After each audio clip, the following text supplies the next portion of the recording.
और शुरुआत करते हैं आज की अहम खबर के साथ। एलजी मनोज सिन्हा ने जम्मू में स्मार्ट सिटी प्रोजेक्ट के तहत मुकम्मल किए गए बड़े तरक्कियाती मंसूबों का इफ्तिताह किया। एलजी ने ITMS और डिजिटल डोर नंबर जारी किए। उन्होंने जदीद फायर और इमरजेंसी सर्विसेज और वर्टिकल गार्डन प्रोजेक्ट का भी इफ्तिताह किया। इसके अलावा उन्होंने दीगर प्रोजेक्टों का संगे बुनियाद भी रखा। इस मौके पर एलजी ने कहा कि 100 करोड़ रुपए के मंसूबे आज इफ्तिताह किया गया है और 90 करोड़ रुपए के मंसूबे मुस्तकबिल में मुकम्मल होंगे। उन्होंने कहा कि हमारा मकसद मयारी खिदमत फराहम करना है और ये मंसूबे इसे हासिल करने में मदद करेंगे। लगभग 100 करोड़ की परियोजनाओं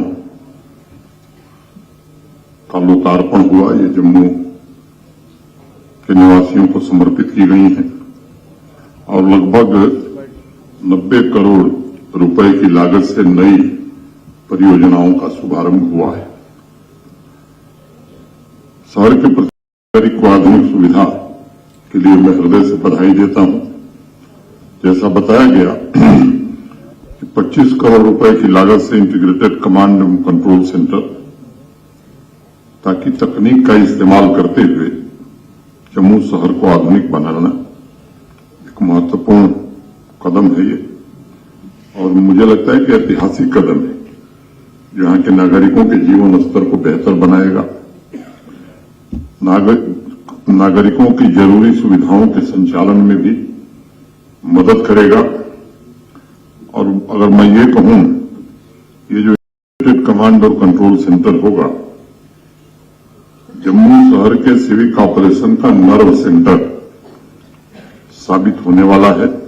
मुझे विश्वास है कि इस सेंटर से सिविक ऑफिसर्स को भी सामान्य नागरिक को समझने में, उसकी जरूरतों को समझने में और उसके मुताबिक रिस्पॉन्ड करने में काफी मदद मिलेगी। मुख्य मकसद क्वालिटी सिविक सर्विसेज और क्वालिटी लिविंग के उद्देश्य के साथ जम्मू स्मार्ट सिटी चल रहा है, काम कर रहा है, और उसे साकार करने में इन प्रोजेक्ट्स का बड़ा महत्वपूर्ण योगदान होगा।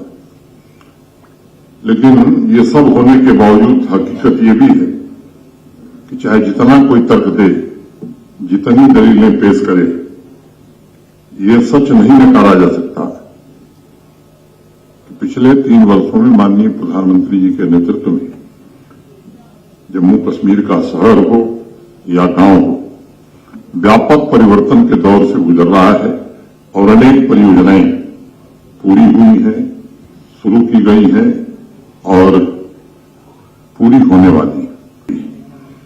मुझे भरोसा कि आने वाले दिनों में स्मार्ट मोबिलिटी, स्मार्ट इकोनॉमी के लिए जो प्रयास किए जा रहे हैं, उससे नागरिकों के लिए स्मार्ट लिविंग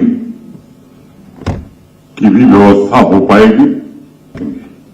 एक बात और मैं कहना चाहूंगा कि कोई भी शहर, कोई भी देश, कोई भी स्थान नागरिकों से बनता है, तकनीक से नहीं बनता है। नागरिक ही शहर की नींव और उसके कलपुर्जे होते हैं।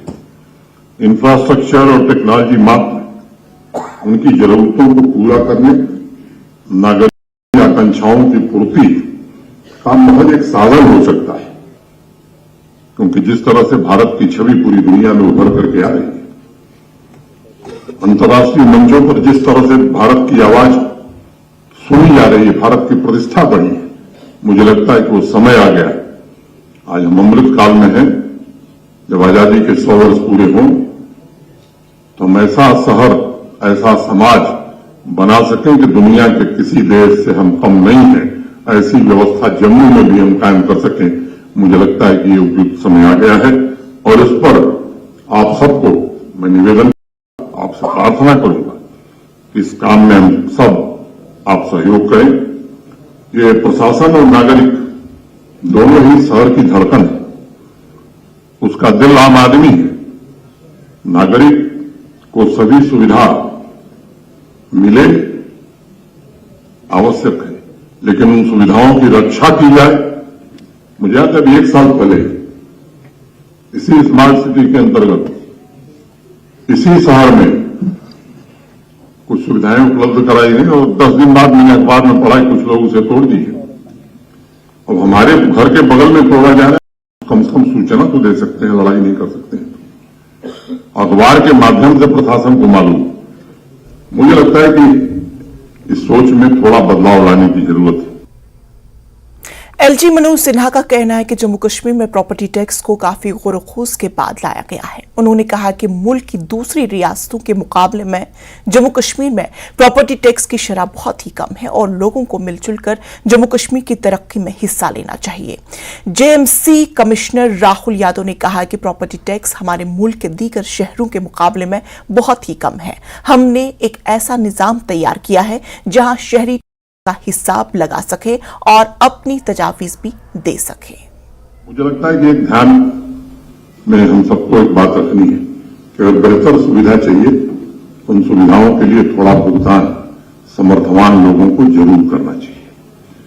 जो विचार किया गया तो मैं फिर दोहरा रहा हूं, बहुत सोच विचार करके विवेकपूर्ण ढंग से फैसला लिया गया। देश कि हर शहर, हर राज्य, हर संघ राज्य क्षेत्र में यूटी में ये टैक्स लग गया है। जम्मू कश्मीर सबसे अंतिम संघ शासित प्रदेश है, यूनियन टेरिटरी है, जहां ये टैक्स लगाया गया है।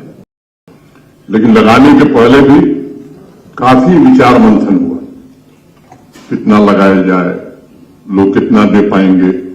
तो जैसा राहुल ने कहा, दिल्ली, मुंबई, चंडीगढ़ से नहीं तुलना की गई अंबाला से, शिमला से, देहरादून से, जो हमारे पास के प्रदेश। और आपको एक बात मैं बताना चाहता हूं, इन शहरों में जो टैक्स की दर है उसके 1/10 से भी कम जम्मू कश्मीर में लगाया गया है, उसका 1/10वां हिस्सा। मैंने अगर वहां 100 रुपया है तो यहां 10 रुपया है। कुछ आंकड़े अगर मैं आपको बताऊं, कुल घरों की संख्या, आवासीय परिसरों की संख्या, रेजिडेंशियल कॉम्प्लेक्सेस की संख्या 5,10,000 है कि 20,000? 5,20,000 है। जम्मू, श्रीनगर, जितने शहर आपके ध्यान में हो, उधमपुर, डोडा, कठुआ, बारामूला या म्यूनिसिपैलिटी, कुल 5,20,000। इसमें से 2,06,000 घर ऐसे हैं, अप्रोक्सीमेटली 40%, जिन पर कोई टैक्स नहीं है।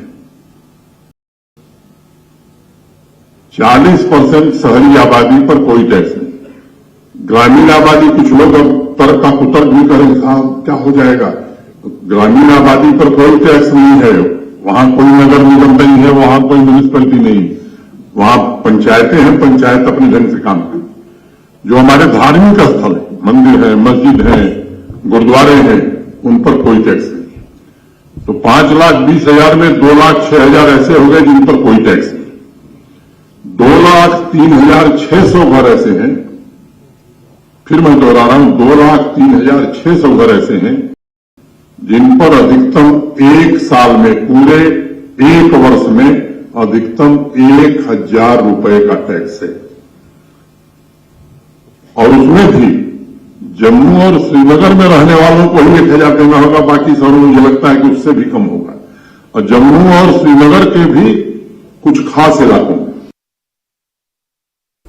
आज पार्लियामेंट में जम्मू कश्मीर यूटी का बजट